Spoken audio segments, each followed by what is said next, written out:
Hey, how's it going?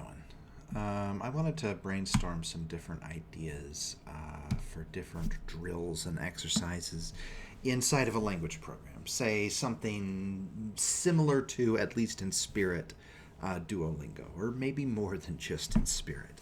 Okay, so ideas for language learning apps, individual prompts. Okay, now I think the most direct would just be a simple translation. For simplicity, we will assume a native English speaker is learning, let's just say Spanish. That seems to be probably the most common, at least in my country. So, translation.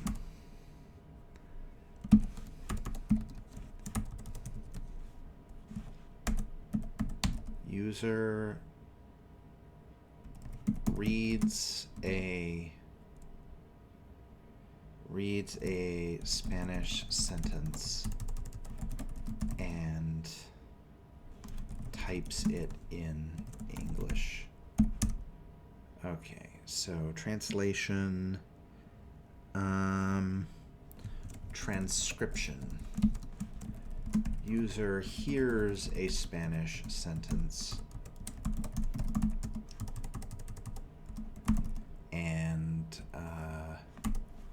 types it in Spanish. Right? Phoneme listening. Phoneme listening exercise. User hears a word in Spanish and has to select it in Spanish. Okay, let's see here. Okay. Answering a question. Question is posed in Spanish and has to be responded to in Spanish through multiple choice, where 3 of the 4 choices make no sense. Okay. Listening comprehension question. User hears a phrase or story and is asked a question in Spanish and has to select a right answer based on the content among multiple choices. All right, so variation, answer in native. Listening comprehension, native variation. User hears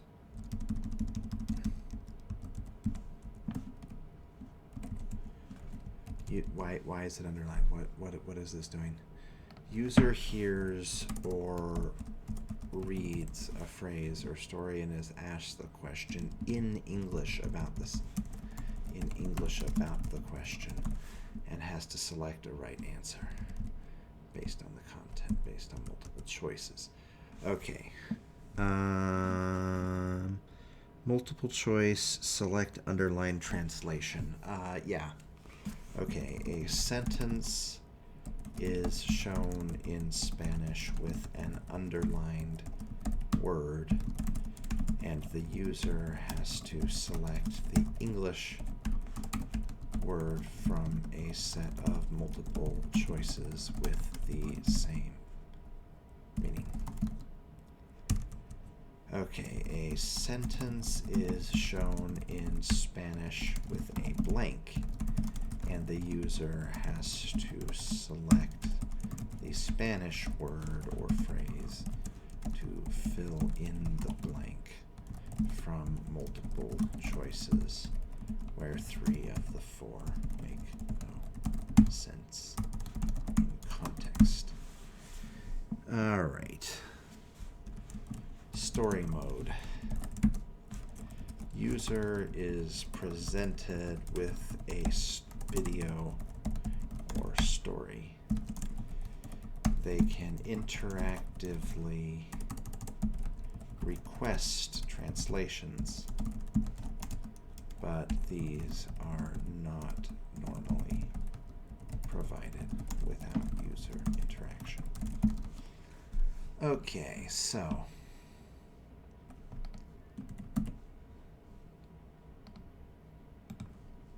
let's go over here.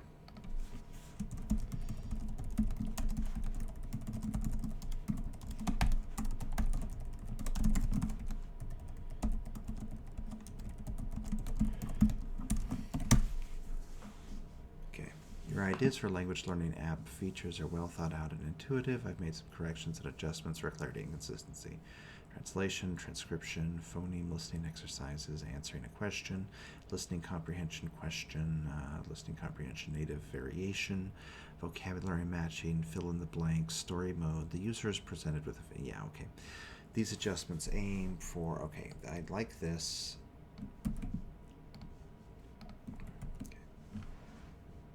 Sure, whatever, just going.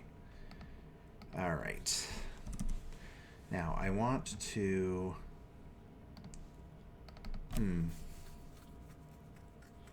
now let's look at variations. We'll say,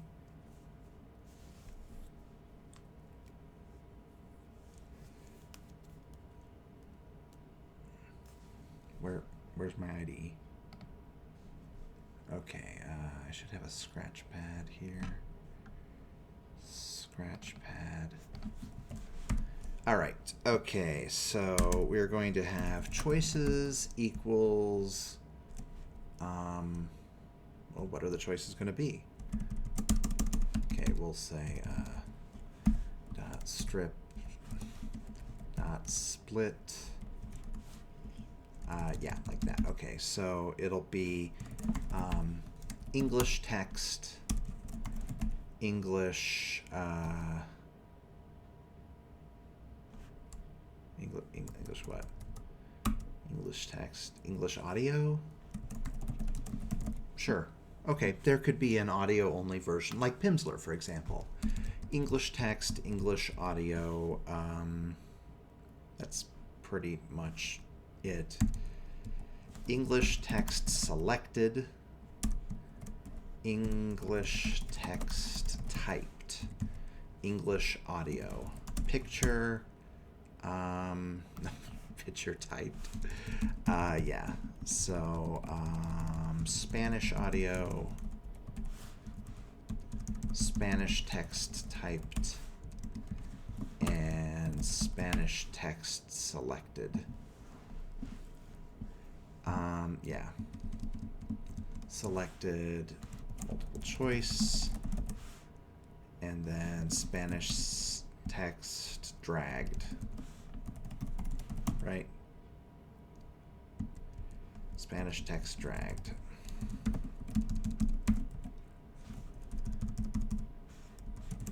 English text dragged, selected.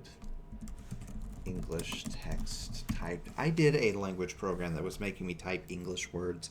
I don't know how useful that was. Well, I didn't learn a lot of French from it either.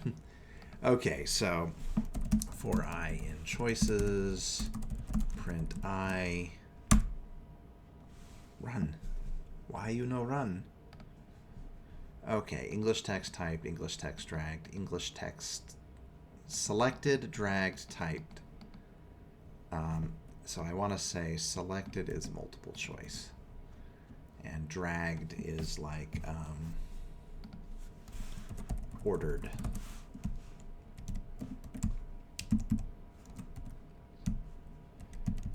Okay. Now let's go here to our brainstorming session. Brainstorming various inputs and outputs for discrete sub-lesson prompts. Can you think of any I missed? Now, it may give me some stupid ideas, but we'll see. Your list already covers a wide range of inputs and outputs for discrete sub-lesson prompts in a language learning app. Here's some additional. Voice recognition, not going to happen. Interactive images. Oh. Okay. Okay. All right. Okay. Yeah, I like that. Where was I? So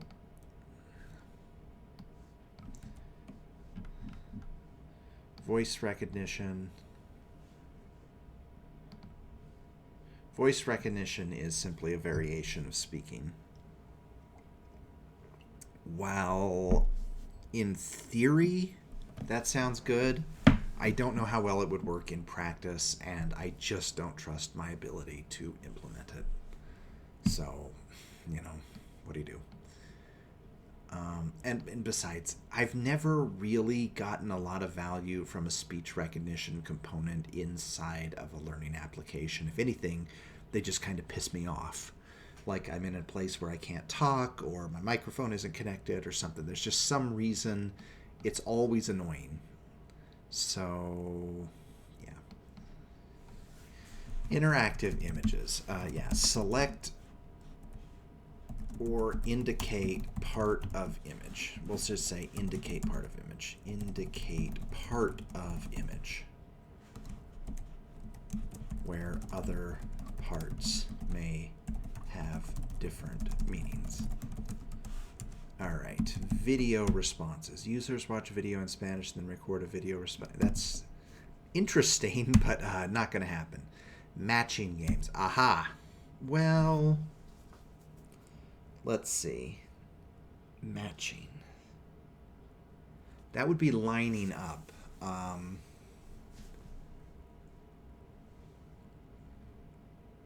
That would be lining up. It seems like that's its own thing. It's not a bad idea, it's its own thing. Okay, matching games.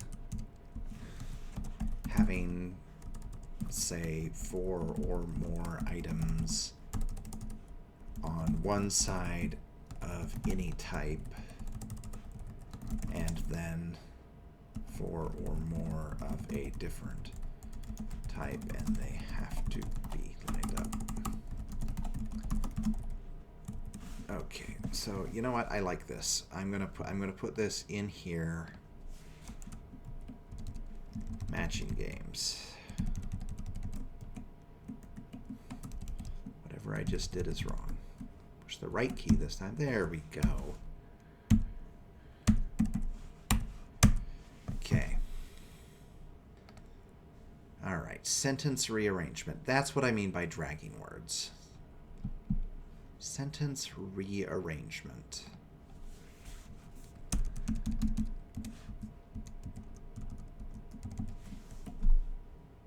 I like it. Sentence rearrangement. Users drag sentences into order based off some kind of input, or just to make sense.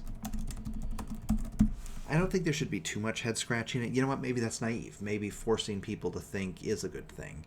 It's just I'm worried that you're going to run into a situation where there's a correct answer that the person who made the utility didn't think of, and then it gets marked as wrong, and basically the student is punished for being smart.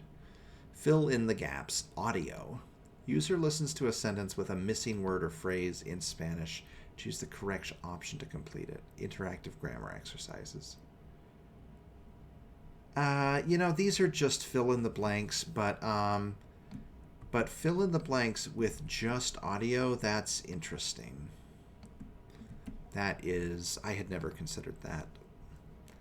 I think that I might hate a drill like that, but that doesn't mean that it wouldn't be useful.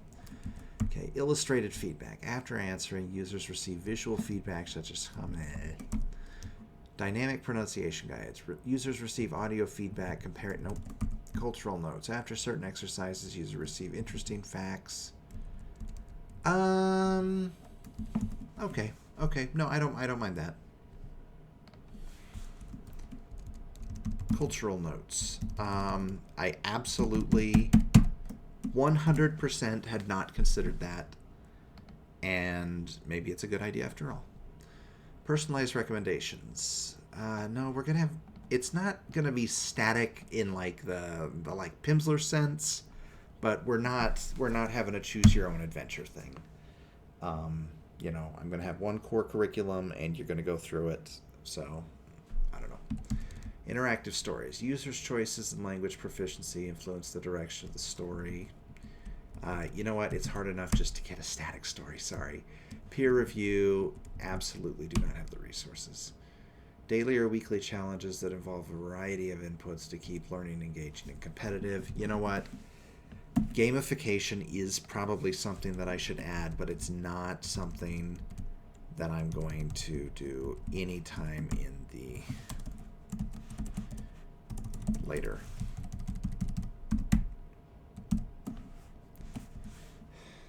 Points or something. All right. So what do we have? Incorporating a variety of input and output types not only enhances the learning experience, but also caters to a different learning styles, ensuring that the app remains accessible but engaging to broad audiences.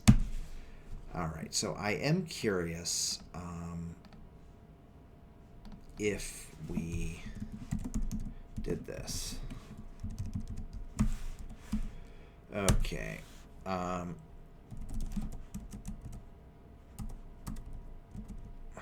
From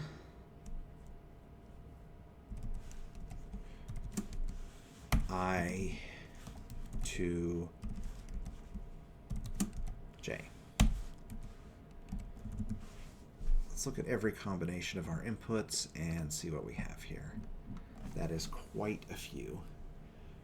From English selected multiple choice to English text selected multiple choice.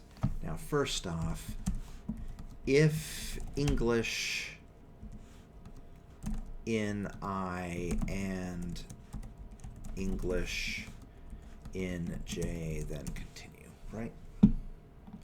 Because that does not make a lot of sense. So, yeah. Dragged to picture. Dragged or ordered or typed. Spanish text, English text.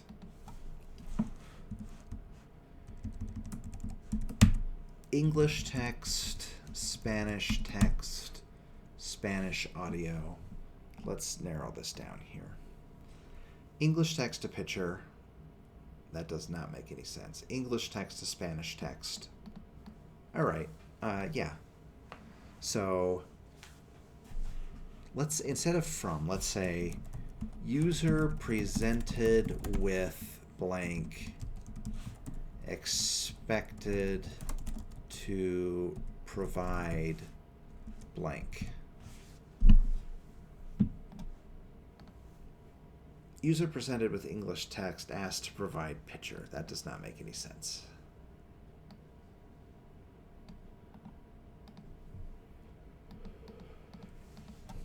Okay, so let's say if combined equals I plus J. If picture in combined and English in combined, then continue. Is that the only one? I think so. Okay, English text, picture. That isn't the problem. If Spanish not in combined, then continue. Right? English text expect to provide Spanish text. English text user to expected to provide. User presented with English text expected to provide Spanish text. I'd call that translation. User presented with English text expected to provide Spanish audio.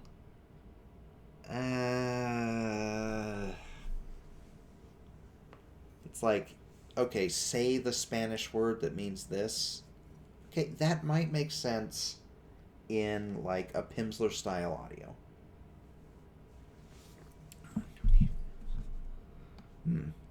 Okay, let's take a look here. Do any of these permutations convey a meaningful drill that was meaningful exercise that was not covered above?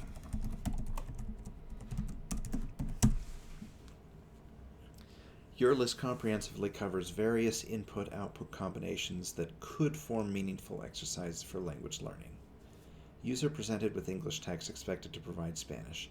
This is a classic translation exercise beneficial for learning vocabulary and grammar. User presented with English text expected to provide Spanish audio. This exercise helps with pronunciation.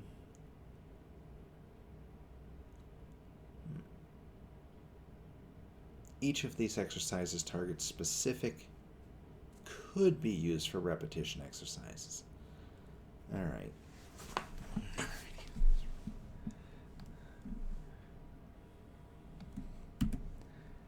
All right, you know what? I would rather have too many ideas in here than not enough.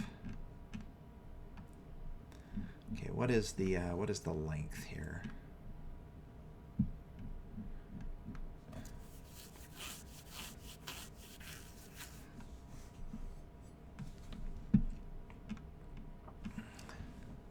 Not particularly helpful. I don't think English text, Spanish audio makes a lot of sense.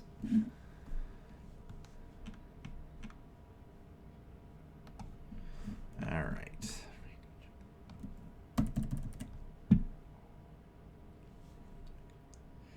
Okay, let's come over here to let's ask Claude. We'll say boom. Hey. Is that what I want? I don't think that's what I want. Yeah. Please identify if any of these are redundant or not particularly useful for an English speaker trying to learn Spanish. Okay. Run.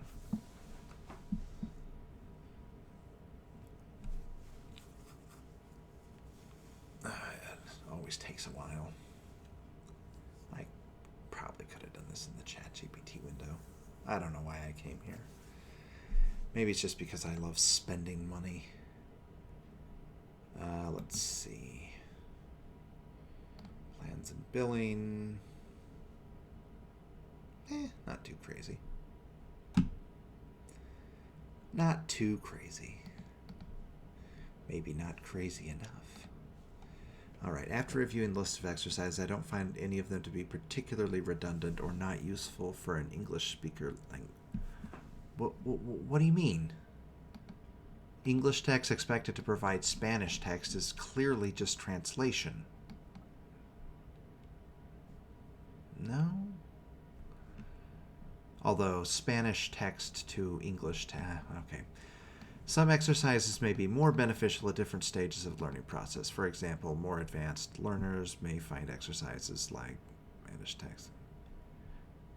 User presented with Spanish audio more challenging and useful, while beginners may benefit from straightforward exercises like translation or vocabulary matching. The inclusion of cultural notes is also valuable as an understanding of culture and context of language is crucial for effective communication and appreciation of the language.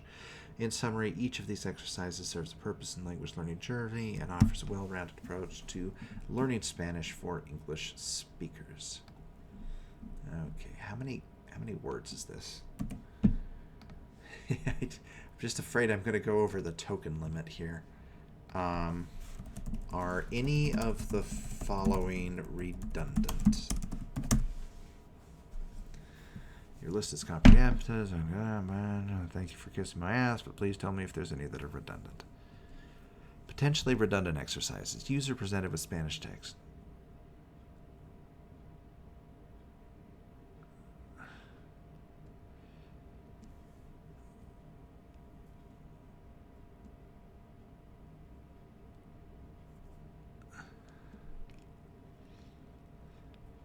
Unique and valuable exercises. Gamification exercise. Okay. Translation.